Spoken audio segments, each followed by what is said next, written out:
about your multitasking abilities. Because I've seen some reports or studies that talk about the fact that when you do get interrupted or change tasks, it takes you maybe somewhere in the neighborhood of 15 or 20 minutes to get back on task.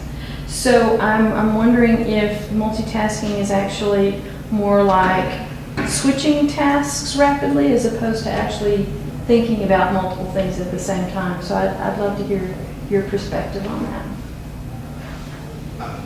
I can give a little bit. I'm currently enrolled in Dr. Esping's educational psychology class, and on the first day of class, she was like, multitasking does not exist. It doesn't.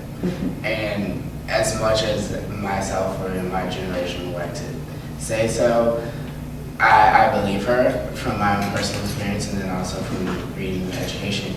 And I said to me, and I guess that I'm really big with analogies, and so I feel like multitasking in the way that our generation sees it is in reality just taking an eyedropper and like constantly putting drops in 5 different cups versus taking a faucet and having 2 cups and turning it on and filling one and then turning on and filling others.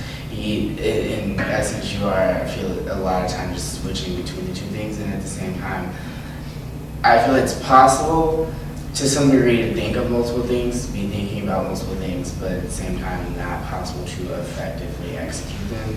And that's another thing that I feel like has been culturally rooted, especially with the development of the internet and accessibility, is that everyone feels like they should always be doing something.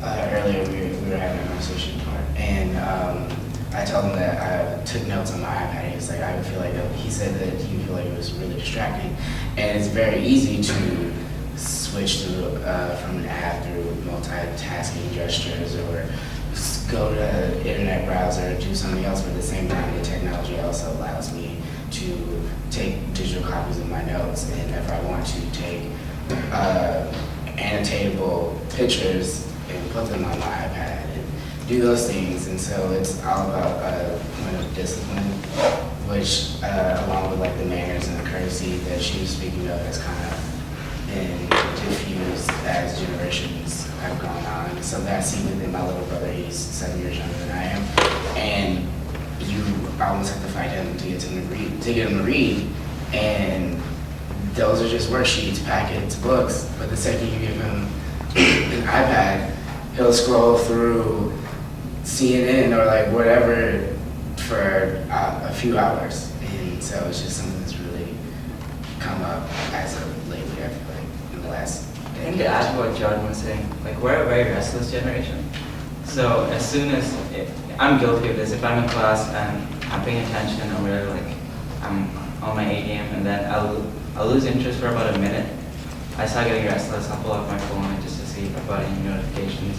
So I think, and we have really small attention spans. There have been so many times where I'd get on Facebook on my computer and then get on Facebook on my phone, which means I'm sure we're all guilty. Yeah, I actually did that. Do you guys think that it would be a detriment to